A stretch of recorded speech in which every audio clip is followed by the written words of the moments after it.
বন্ধুরা, ওয়েস্ট বেঙ্গলে শুরু হয়ে গেছে এসআইআর। এই এসআইআর ফর্ম কিভাবে ফিল আপ করবেন সেটি বলছি আজ এই ভিডিওতে। তো ভিডিও শুরু করা যাক। তো দেখতে পাচ্ছ যে ব্যক্তির এসআইআর তার নামে ফর্ম এসেছে। প্রথম খোপে আপনার জন্ম তারিখ লিখতে হবে, তারিখ, মাস ও বছর সহ, যেমন 11/2/1967 এরকম। তারপরে আপনার আধার কার্ডের নম্বর দিতে হবে, এটা আপনাদের ইচ্ছা, চাইলে দিতে পারেন। তারপর আপনার মোবাইল নাম্বারটি এই বক্সে দিয়ে দেবেন। নেক্সট আপনার পিতা অথবা আপনার অভিভাবকের নাম দেবেন। আপনার বাবার যদি ভোটার কার্ড থাকে তাহলে সেই ভোটার কার্ডে থাকা এপিক নম্বরটি বসিয়ে দেবেন। না থাকলে কোনো অসুবিধা নেই, ঘরটি ফাঁকা রাখবেন।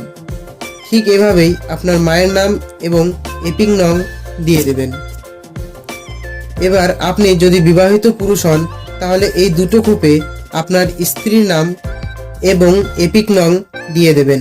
ঠিক এভাবে আপনি একজন স্ত্রী হলে আপনার স্বামীর নাম এবং তার এপিক নং দিয়ে দেবেন। এবার যদি শেষ এসআইআর অর্থাৎ 2002 সালে নির্বাচক তালিকায় আপনার নাম থাকে তাহলে বাম পাশের ছক পূরণ করুন এবং নাম না থাকলে আপনার যে আত্মীয়ের নাম রয়েছে তার নাম দিন এবং তার সঙ্গে আপনার কি সম্পর্ক তা তুলে ধরুন ডান পাশে। সর্বশেষ এসআইআর এই নির্বাচক তালিকায় থাকা নির্বাচকের বিবরণ।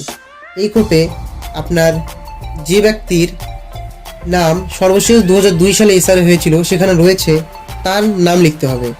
সেকেন্ডে তার এপিক নং দিয়ে দিতে হবে যদি থাকে। আপনি ভোটার কার্ডের পাশে এপিক নাম্বার পেয়ে যাবেন। নেক্সট আত্মীয়ের নাম, এখানে আপনার যদি 2002 সালে এসআইআর এর নাম থাকে তাহলে আপনার বাবার নাম লিখে দেবেন এবং সম্পর্কে পিতা লিখে দেবেন। আপনার জেলা যেটা সেটা লিখে দেবেন। নেক্সট রাজ্যের নাম লিখে দেবেন এবং তারপরে রয়েছে বিধানসভা ক্ষেত্রের নাম। আপনি যত নম্বর বিধানসভা ক্ষেত্র থেকে নির্বাচিত সদস্যদের ভোট দেন সেই বিধানসভা ক্ষেত্রের নাম লিখে দিতে হবে, যেমন সিতাই 6 নং বিধানসভা কেন্দ্র। নেক্সট বিধানসভা ক্ষেত্রের নম্বর, যদি আপনার বিধানসভা সিতাই হয় তাহলে 6 নং দিয়ে দেবেন এবং অন্য কিছু হলে সেই অনুযায়ী নং দিয়ে দেবেন।